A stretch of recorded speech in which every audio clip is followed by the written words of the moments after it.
Hello friends, welcome to Step Up IAS. Today we are going to start news analysis from the Hindu. Okay? जो Hindu editorial है उसका हम video हमारे दूसरे video में आ रहा है. आई होप आप लोग देख रहे होंगे उसको. यहाँ पे हम लोग न्यूज की चर्चा करने वाले हैं जो important news related to UPSC होगा, रिलेवेंट होगा हमारे लिए. We are going to discuss those news only, right? तो फर्स्ट ऑफ ऑल ये न्यूज हमारे सामने है, देखिए. Pakistan denies consular access to Jadhav yet again. इसमें दो बातें हमारे लिए बहुत इंपॉर्टेंट है, हम लोग उसको देख लेंगे. ये न्यूज काफी समय से चला रहा है, आपको पता होगा इनके बारे में.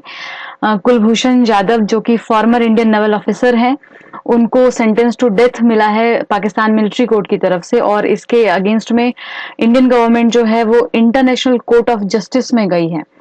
तो यहाँ पे देखिए काउंसलर एक्सेस की बात की गई है. हम लोग देखते हैं कि व्हाट इट इज एग्जैक्टली. देखिए इसमें काउंसलर एक्सेस के बारे में लिखा हुआ है. It is a simple term is the ability of citizens of a country to have access, physical or via communication, with the consular officials of their own country while in a foreign country. देखिए पहले हमें दो चीजें देखनी है यहाँ पे. एक आपका एम्बेसीज होते हैं और एक काउंसिल्स होते हैं. तो किसी भी कंट्री में, किसी फॉरेन कंट्री के एक ही एम्बेसी हो सकती है. लेकिन जैसे फॉर एग्जांपल रशिया की बात करें तो एक एम्बेसीज है इंडिया में, और काउंसिल की बात करें तो 4 काउंसिल्स हैं इंडिया में, वो अलग अलग रीजन्स में हैं. काउंसिल वेरी इंपॉर्टेंट क्योंकि वहां पे बहुत ईजी एक्सेस होता है. जैसे आप कोई भी सिटीजन है उस कंट्री का, वो अपनी काउंसिल में जा सकता है अगर उसको कोई परेशानी आ रही है. कुछ लोग जैसे कोई व्यापारी हैं, वो व्यापार करने के लिए जाते हैं और उनके साथ उनको लग रहा है कि कुछ दिक्कत हो रही है तो वो अपने काउंसिल में जाके कांटेक्ट कर सकते हैं. तो यहाँ पे पूरा मुद्दा यही है कि जो पाकिस्तान गवर्नमेंट है उनसे कई बार बात की जा चुकी है काउंसलर एक्सेस के लिए. बेसिकली जो काउंसलर ऑफिसर्स होते हैं वो कन्विक्टेड पर्सन्स के पास या प्रिजनर्स के पास, जो भी एलिगेटेड पर्सन है उनके पास जाकर के बात कर सकते हैं और उनकी जो भी परेशानी है उसको सुन सकते हैं, फिजिकली मिल सकते हैं, कम्युनिकेशन हो सकता है. लेकिन सबसे बड़ी बात यह है कि अभी तक पाकिस्तान गवर्नमेंट से ये काउंसलर एक्सेस हमें मिला ही नहीं है. तो ये बहुत बड़ा रीजन है, एक कहीं ना कहीं शक को पैदा करता है कि ऐसा क्यों हो रहा है. तो यही इश्यू अभी चल रहा है हमारे सामने. तो इसमें हमें ध्यान रखना है काउंसलर एक्सेस के बारे में और इंटरनेशनल कोर्ट ऑफ जस्टिस जहां पे ये पूरा केस अभी चल रहा है. इसको हम लोग ध्यान में रखेंगे. देखिए हमारा नेक्स्ट न्यूज क्या है आज का. 8 gems missing from Padmanabha idol. यहाँ पे पद्मनाभम टेम्पल जो है वो बहुत इंपॉर्टेंट है हमारे लिए, हम लोग उसके बारे में जान लेते हैं. ये तिरुवनंतपुरम में सिचुएटेड है, केरला में. ये 3-4 साल पहले की न्यूज है, जब यहाँ पे बहुत ज्यादा अमाउंट में गोल्ड पाया गया है. जो इनके कई सारे रूम्स थे वहां पे गोल्ड से वो भरा हुआ था जब उसके गेट को खोला गया. तो इस वजह से ये न्यूज में थी ये टेम्पल तभी, और ये दोबारा से अभी है क्योंकि यहाँ पे 8 जेम्स को चोरी किया गया है. एक तिलक जो पद्मनाभ स्वामी आइडल में थी उनमें से डायमंड्स को निकाल लिया गया है, उसके लिए भी जांच परख हो रही है. तो ये विष्णु भगवान का टेम्पल है, हमें इसको ध्यान में रखना है. और ये कहाँ पे है? ये तिरुवनंतपुरम केरला में सिचुएटेड है. तो हमारे काम की बस इतनी सी बात है. ये न्यूज में आया है तो इसको ध्यान में रखिएगा. यूपीएससी डायरेक्टली इनडायरेक्टली क्वेश्चंस पूछ सकती है यहाँ से. Next, by Jupiter NASA's new revelation. देखिए हमारा अगला न्यूज है by Jupiter's NASA's new revelation. इसमें इंपॉर्टेंट चीजों को बस देख लेते हैं. बहुत सारी कहानी लिखी हुई है, आपको पढ़ना नहीं है सब कुछ, बस देखिए ये क्या है. NASA's Earth bound Gemini North telescope. देखिए Earth bound Gemini North telescope, ये क्वेश्चन है कि ये किसका है? ये नासाज का है. ये आपको ध्यान में रखना है कि NASA's Earth bound Gemini telescope, ये किसमें यूज किया गया है? इस टेलीस्कोप को जूनो स्पेसक्राफ्ट में यूज किया गया है. अगर हमें से किसी ने एग्जाम दिया होगा इस बार प्रीलिम्स का, तो इस बार के करंट अफेयर्स में ये बहुत था. जूनो स्पेसक्राफ्ट को जुपिटर पे भेजा गया है. तो ये हमें ध्यान में रखना है कि ये जो टेलीस्कोप है ये जूनो के अंदर है और ये नासा का मिशन था. तो let's go to the another point. Another news है रिलेटेड टू डीआरडीओ. यहाँ पे जो न्यूज है वो काम की नहीं है. इसके न्यूज से हम लोग कुछ बातों को निकाल लेते हैं, जैसे कि कृष्णा वाइल्ड लाइफ सेंचुरी, ये आंध्र प्रदेश में सिचुएटेड है, आप लोग को पता होगा ये डेफिनेटली। और इस पॉइंट को हम लोग मेंस में यूज कर सकते हैं डायरेक्टली और इनडायरेक्टली। यहाँ पे देखिए कुछ जमीन जो है फॉरेस्ट लैंड वो डीआरडीओ को दिया गया है वहां पे मिसाइल टेस्ट लॉन्च फैसिलिटी के लिए। एक और बात इसमें बहुत इंपॉर्टेंट है कि यहाँ पे कृष्णा वाइल्ड लाइफ सेंचुरी में जो ऑलिव रेडली टर्टल है वो नेस्टिंग के लिए आती हैं। तो इस न्यूज में लिखा गया है कि जो हमारी एनवायरमेंट मिनिस्ट्री है और जो डीआरडीओ वहां पे काम कर रहे हैं उनके परमिशन पे, तो इस बात का ध्यान रखा जाएगा कि जब नेस्टिंग होती है उस दौरान यानी जनवरी से मई के बीच में वहां पे ये लोग कोई भी एक्टिविटी नहीं करेंगे, ये लोग वहां पे कोई भी डेवलपमेंट वर्क नहीं करेंगे या कुछ भी ऐसा वहां पे नहीं किया जाएगा। तो हमारे काम की न्यूज इतनी है कि ऑलिव रेडली टर्टल वहां पे नेस्टिंग के लिए जाती हैं जो कि वल्नरेबल कैटेगरी में आती हैं, और Krishna wildlife sanctuary Andhra Pradesh में सिचुएटेड है, इसको ध्यान में रखिएगा। Next news we have is aerosols shrinking India's monsoon. देखिए ग्रीन हाउस का बहुत ज्यादा इम्पैक्ट है हमारे इंडियन मानसून पे, उसको कम करने में। तो आप लोग को पता होना चाहिए कि ये बहुत इंपॉर्टेंट टॉपिक है, इसको आप रिलेट कर सकते हैं, ये हमारे पेपर 2 का पार्ट है। तो अगर एग्रीकल्चर में इंडियन मानसून में कमी आती है तो डेफिनेटली एग्रीकल्चर पे इम्पैक्ट पड़ेगा। तो यहाँ पे ये न्यूज है कि ग्रीन हाउस का इम्पैक्ट तो है ही, बट अभी जो साइंटिस्ट रिसर्च कर रहे हैं वो ये देख रहे हैं कि जो पार्टिकुलेट मैटर्स हैं यानी एरोसोल्स हैं उसका कुछ ज्यादा इम्पैक्ट हो रहा है, even more than green house gas उनका इम्पैक्ट हो रहा है मानसून को कम करने में। तो देखिए एरोसोल्स दो तरीके के होते हैं, एक तो जो मैन मेड होते हैं एंथ्रोपोजेनिक रीजन से क्रिएट होते हैं, और दूसरा होता है जो नेचुरल होते हैं। फाइन, तो यहाँ पे देखिए कुछ चीजें लिखी हुई हैं कि किस किस चीज से एरोसोल्स बनते हैं। वेक्यूलर एग्जॉस्ट से, हाफ बर्न क्रॉप रेसिड्यूज से, फिर आपके केमिकल एफ्लुएंट से।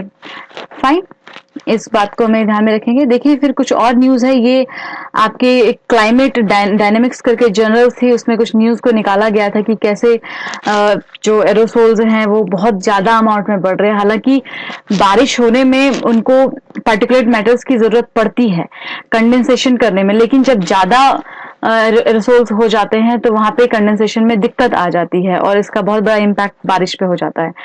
तो यहाँ पे कुछ इंपॉर्टेंट पॉइंट्स हैं जो हाईलाइटेड हैं, इसको आप लोग देख सकते हैं। तो अब हम लोग नेक्स्ट न्यूज की तरफ चलते हैं, which is related to the देखते हैं इसको। Thirsty Vijayapura reaches into ancient baavadis. देखिए ये न्यूज जो है उसमें बहुत चीजें हमारे काम की नहीं है, लेकिन कुछ पॉइंट्स हम लोग यूज कर सकते हैं even prelims as well as in the mains. यहाँ पे बात वाटर कंजर्वेशन की जा रही है कि जो बावाडीज, बेसिकली इस बावाडीज इसको एंशिएंट टाइम पे बनाया गया था, 1620s में इसको बनाया गया था। ये कर्नाटका में सिचुएटेड है और इस तरीके की 20 ह्यूज ओपन वेल्स हैं। यहाँ पे पानी को कंजर्व किया जाता था और उसका यूज किया जाता था आज से 500 साल पहले, और ये पहली बार ऐसा हो रहा है कि इसको साफ किया जा रहा है, सिल्टेशन किया जा रहा है और इसमें वाटर कंजर्वेशन करने की कोशिश की जाएगी। तो ये बहुत अच्छा इनिशिएटिव है गवर्नमेंट की तरफ से, ये कर्नाटका में ऐसा हो रहा है, तो इसका एग्जाम्पल हम लोग लिख सकते हैं वाटर कंजर्वेशन में। और डायरेक्टली एक क्वेश्चन प्रीलिम्स में बन सकता है कि baavadis was in news what it is, और आपके सामने 4 ऑप्शंस आ जाएंगे, तो हमें पता होना चाहिए कि ये एक ह्यूज ओपन वेल है। देखिए अब नेक्स्ट न्यूज हमारे सामने है,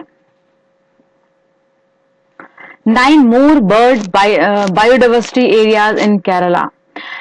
बहुत फेवरेट टॉपिक है यूपीएससी का, बायोडाइवर्सिटीज, एनवायरमेंट। तो हमें इस ऐसी न्यूज को बहुत अच्छे से ध्यान में रखना पड़ता है कि यहाँ से कैसे भी क्वेश्चंस वो लोग हमसे पूछ सकते हैं, और ये जो आपके सामने न्यूज है ये बहुत ही इंपॉर्टेंट है। इसमें देखिए 9 more locations being identified as important bird and biodiversity areas। वहां पे 9 ज्यादा और लोकेशंस पाए गए हैं जहां पे बर्ड्स जो हैं वो कंजर्व की जानी चाहिए, वहां पे रह सकती हैं।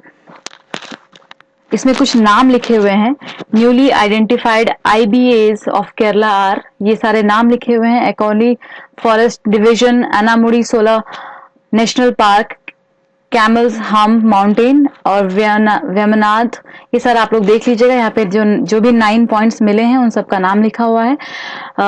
ध्यान में रख सकते हैं हम लोग, ज्यादा नहीं है, और हो सकता है कि इनमें से कोई भी एक या दो वहां में पूछ लिया जाए कि it is situated in which region और इन विच स्टेट और why it was in news, तो हम लोग इसको ध्यान में रख सकते हैं।